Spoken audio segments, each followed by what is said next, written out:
Hi, I'm Rob. And I'm Cookie. And together we are doing a video without Angie. Angie has gone out for the night, so I guess it's our turn to howl all on our own. Anyway, tonight I'm going to be doing a video describing the 10 levels of twin flame closeness, is what I would call it. Actually, I started doing notes a couple of years ago in this regards, just because people are saying, well, I'm at this level, or I'm almost at union, or I just barely even understand I've got a twin in existence. And I decided I would write a list. I started it 10 years ago, but 10 years ago, sorry, 2 years ago, but I only came up originally with about 8 levels. And now I've settled down to the thought that there's actually differences enough to make 10 levels. Normally I would make a list and try to choose 11 levels. 11's a nice number. I don't know if 10's quite so nice. If the numerologists of the world want to pick on me because I only came up with 10 levels, it's just because what I came up with. I often talk about honoring one's journey. And sometimes one's journey doesn't exactly give you what you think you should have or what you think other people would want. Sometimes it just gives you your truth. So I have 10 levels.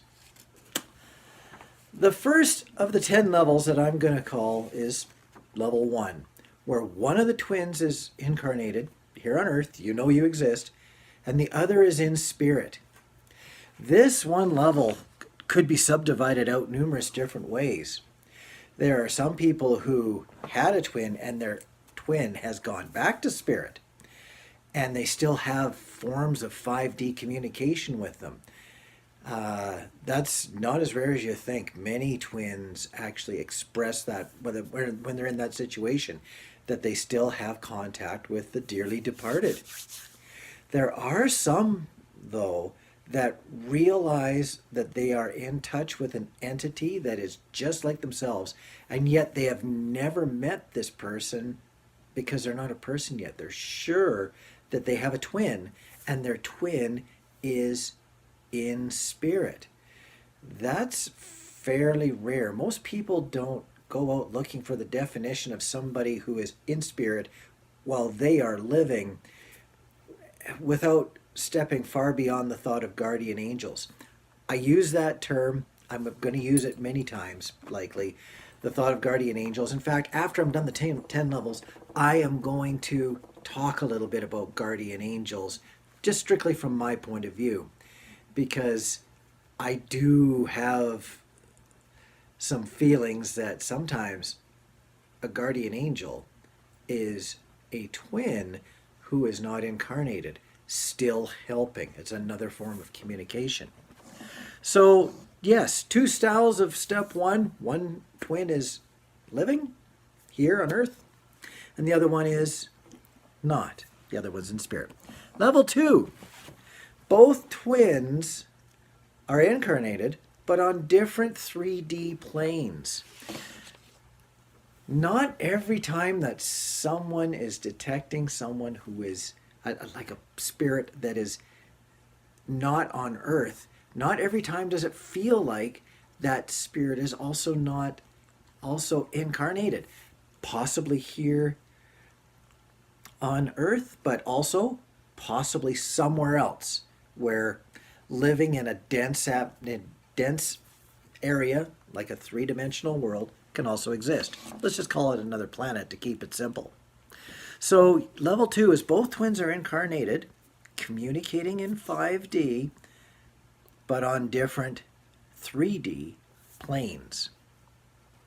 So that's the first 2 levels are talking about being one or both being incarnated, but they are definitely apart. Now we're going to go to step 3, which is the start of some levels where both twins are incarnated on the same 3D plane but have not met each other. So how about this one? Both twins are incarnated, but they have no 3D communication. Neither is aware of each other outside of 5D communication, but it feels close. There's some commonalities of what they're getting from messages.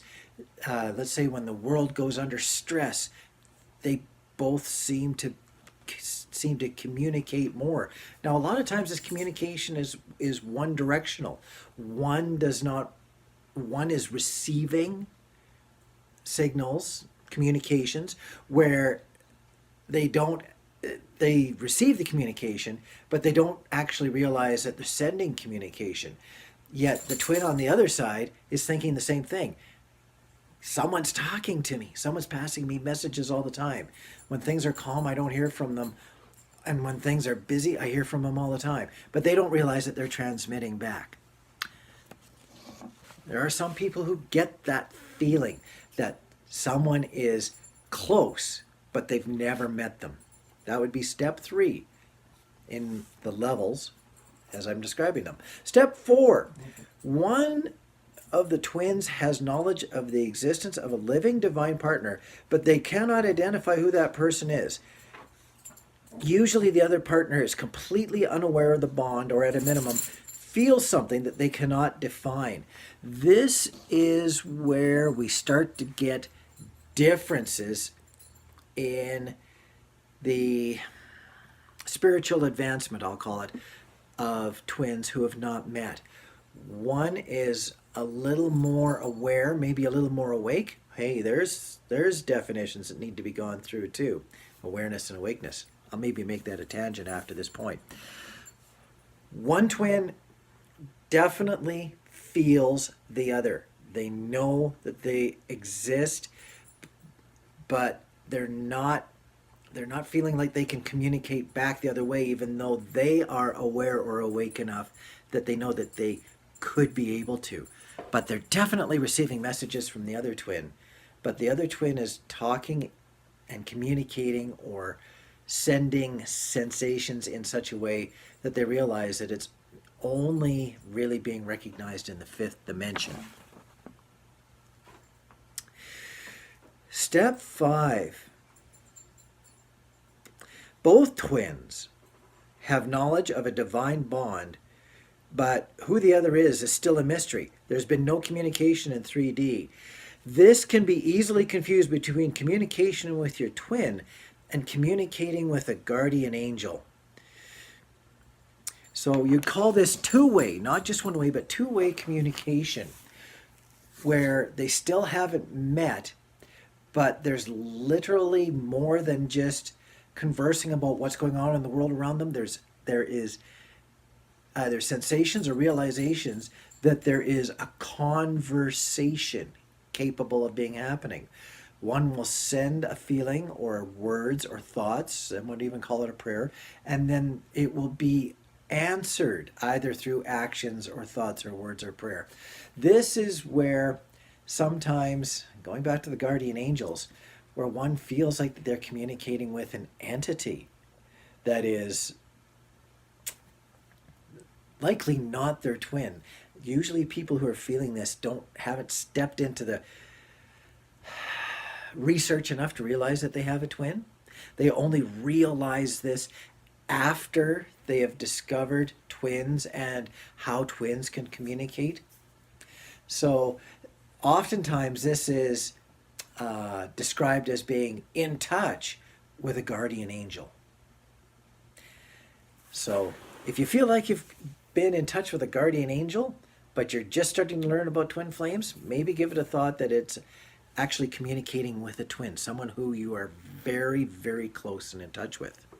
And it also could be just a guardian angel too. Not saying that it couldn't be. Level 6. Level 6 is the start of when the twins have met. My exact wording here is the incarnated twins have met each other, and they both accept that there is some bond definable in 3D. One twin is aware of a 5D bond as well. The other twin does not feel any divine connection. These twins are not in union. This is separation. Many of you will recognize this because that's where many of you are at. You realize there's twin twin flame possibilities. You've identified your twin flame because you've met them, and the other person is nowhere near that. They just know about you, and they do not have any divine feelings about this. They don't realize twinism. They just feel like they just know you, and that's it. They've met you. Fine. But you know better, because a bunch of what has happened to you in steps 1 through 5 all of a sudden has started to make sense. The communications, the feelings of existence now have come to fruition, and you realize you have met your twin. Step 7. The incarnated twins have met each other. It's a little step above step 6. Both recognize and accept the bond in 3D, and both twins feel a divine or 5D connection as well. One or both twins is unable to accept that there is a need for attempted union, though due to perceived incompatibility in 3D. They stay in separation due to the incompatibility or perceived incompatibility between them. This is where Angie and I came into acceptance as far as understanding that we had a bond. Back in 1997 when we met, and we had our magical reverse sunset that I'd never seen anywhere near so boldly and so pointed and so directed. It was such a gift to see it, because it was really quite a rare phenomenon to be experiencing the way that we did. That is a time when we both recognized that there was a special connection. And at that time, I accepted the special connection without giving it full credit, because I didn't understand full credit, and nor did Angie. But we communicated well in 3D. We were communicating well. Well, apparently I say well because Angie knows way more about this than I do. Apparently I was communicating in 5D and she could feel it. But we both accepted a divine connection. And that is the importance of step 7. You both get that there's something special going on. A lot of people at this stage, especially if they step further into the relationship, this is where you find that people, boy, what's a better term than what I'm thinking of? Soulmates. That's a good term. That's where people accept the thought that they are soulmates to each other, because they've just got gifts from divine that they can't explain why they had it. Step 8. The twins have met, and they accept that there is a connection in both 3D and 5D, similar to step 7. They feel that they are compatible enough to entertain union. In other words, they like each other and they can stand each other. That's really brutal. That wasn't very nice, but that's actually kind of the truth. But they are held apart by 3D obligations, like marriage to others, or there's children involved, or extended family that would not accept their relationship. They stay in separation due to external influences. So this step, they've got it figured out. They know they have a special connection. They actually want the special connection to be in existence. They support it. They don't want it to really go away because they recognize it and they understand that it's special, but it's not special enough to drag them away from the external influences that are keeping them apart. This is also a very, very common sticking point for many twins. One is saying, yep, this is all fine and dandy. I can't do a thing about it. I've chosen a life path that is not getting together with you, my twin. I'm sorry. Life comes around and changes things. Life changes many things, and sometimes these barricades in the 3 dimension here on Earth change. That is where a lot of people hang their hope. Hope is a good word. Hope is a bad word in business, but it's good in personal relationships. Step 9. A lot of people would love the chance to go to step 9. Step 9 is something that I relate to, the thought of retiring and retiring happy. Some people retire from work. I'm off on a tangent. Let me go here. Some people retire from work and then they find out that they feel useless without going to work and contributing to society. My opinion? I want to retire. I want to give myself a chance to either feel great and never need to work again, or to maybe feel like, yeah, maybe retirement isn't all it's cracked up to be, and I could like to have a chance to still stay working. Step 9 is the twin flame version of finally making it. The twins meet and they're able to achieve union, but they're unable to stay in union and fall into separation again. Can you imagine having two people, for example, in step 8, they want to be together, life changes, they finally get to be together, and then it's really, really hot or really, really cold in their relationship. There may be other things like the personalities they drive each other nuts with. They still absolutely respect each other, but they can't stay in union. They get torn apart. They step out of union. Many, many twins would like to have the opportunity to at least, like the retiring person, try it. Get there. Absolutely. I remember when I got together with Angie. We recognized we had the connections. We were absolutely an understanding of our feelings about and of twin flames. We really had no idea if we could live together, whether we drive each other crazy or not. We're now over 6 years together and we can live together. Or, well, as long as she still keeps putting up with my bad sense of humor, we can live together. We are very, very fortunate. And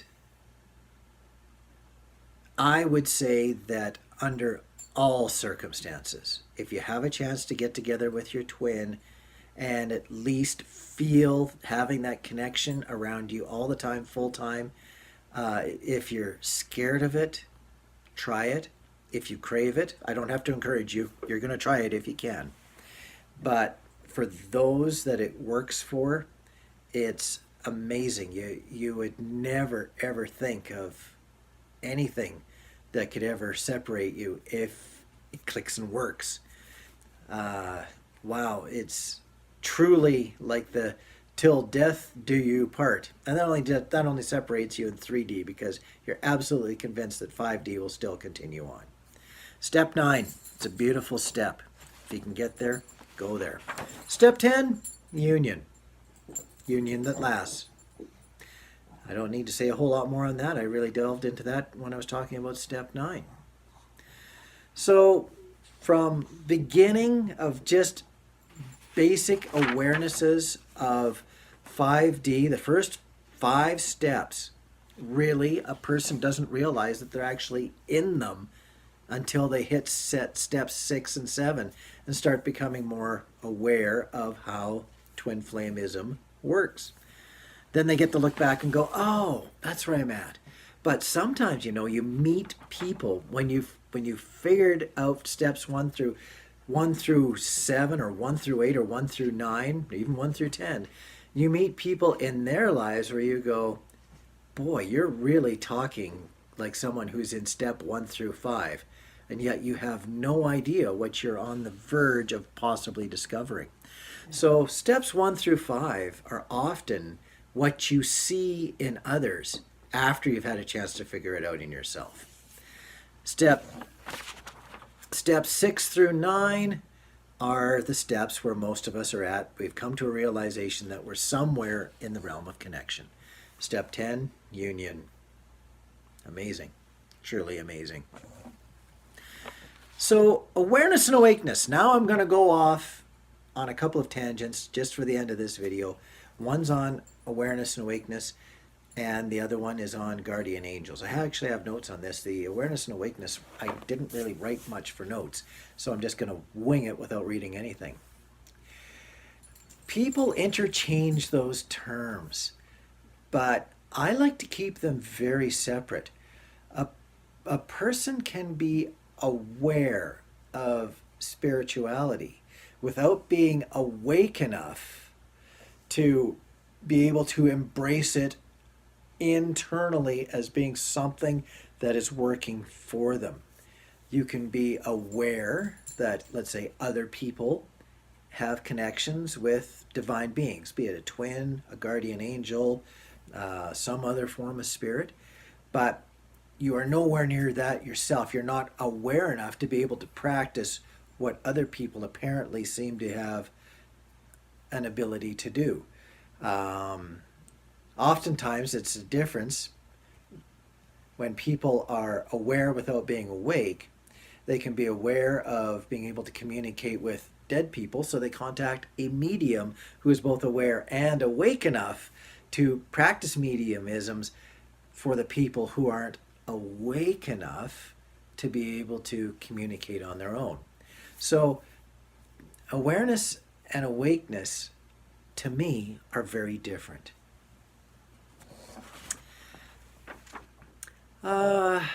Guardian angels. I should probably just read this as I go sentence by sentence. Much like I read a question during question and answers, I'll go and then I'll stop and talk. Then I'll go a bit more and stop and talk.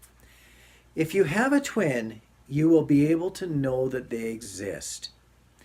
That seems to be a big sticking point for some.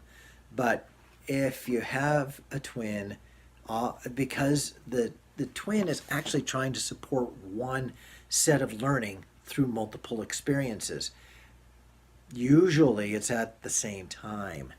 Hence why you have twins in separate incarnated bodies. I'm not big on guardian angels being a completely unconnected entity that has been assigned to guide and protect you. I questioned that way back when I was a kid, when people would talk about, oh, wow, I was saved from this or saved from that by my guardian angel. I'm going, who is responsible for looking after you? I always questioned whether or not a guardian angel was just an entity assigned by spirit to look after an incarnated or living entity. I'm going to continue on with that question by continuing on reading. I feel that guardian angels are very close members of your soul group who have agreed to help you when you need it the most. Soul groups. When Angie first introduced me to soul groups, it made sense. Soul group people, though, you don't know them until you know them. Sometimes you don't meet a person of your soul group until you're almost through life. Other times, you meet a person very, very early on in life. Let's say a childhood best friend. And then you move away and they're gone. Still all members of your soul group, but they had a purpose in your life that really enhanced your life, changed its direction, or influenced its direction. I am totally, on my side, convinced that soul group members don't all incarnate at the same time as a group, live life at the same time, and then poof, go back into spirit and compare notes. I really do believe that sometimes you've communicated before incarnating with someone in your soul group, and then one or the other incarnates, and the other one is in spirit, offering assistance, trying to make sure that the soul contracts are at least having a hope of being met, while the incarnated one is struggling with all the density of 5D. And so you've got someone out there who is in spirit helping you along the way, but they're actually someone who you've likely incarnated with before and will incarnate with again. This time they're just up there I don't like to use the word control, but you can imagine someone, like let's say the group of people when you've got, I'm off on a tangent.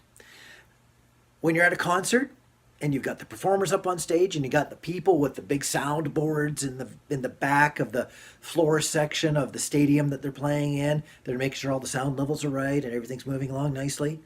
Your guardian angel is one of those people with the soundboards. They're out there, they're letting you do your thing, and they're helping in the background, making sure the show goes on.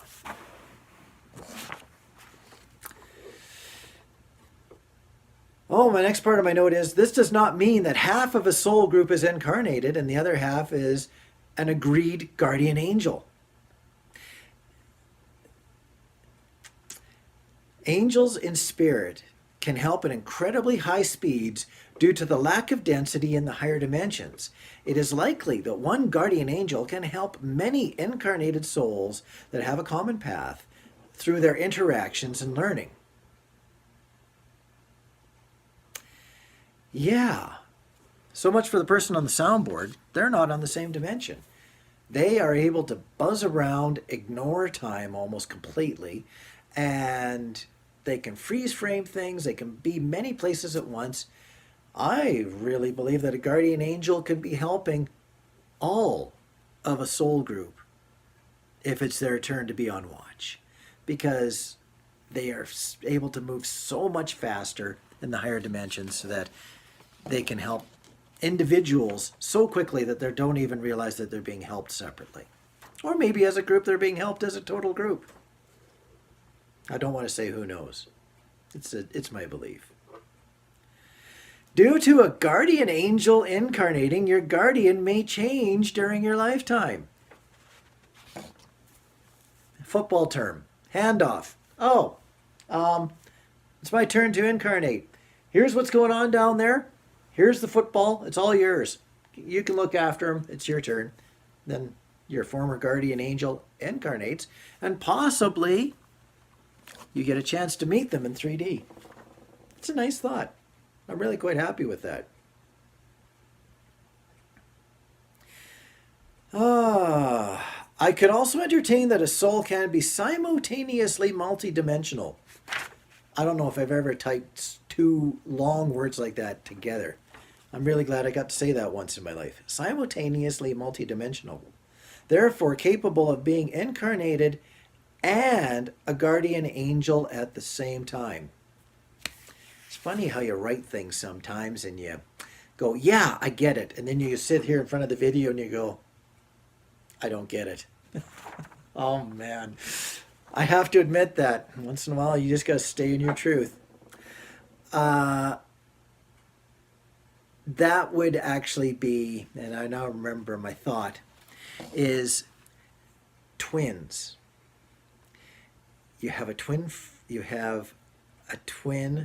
flame who one is incarnated and the other one isn't, but yet they're so close to being the same soul that they appear to be the same. So you get influences from, let's say, a friend in 3D that sounds almost exactly as messages, the same as messages you're getting from 5D. So therefore you almost consider like the person is talking to you from two different dimensions, yet it only feels like one, when in actuality it's two. It's twins. Oh yeah, this one too. Different guardians may have different skill sets that might be required at different times. You may have multiple guardian angels. A lot of people do believe that you do have like a guardian angel to help you with this style of situation, a guardian angel helping you with different styles of situations. So multiple guardian angels? Absolutely. Why not? Why not? Your twin, if not incarnated, is likely to be your guardian angel.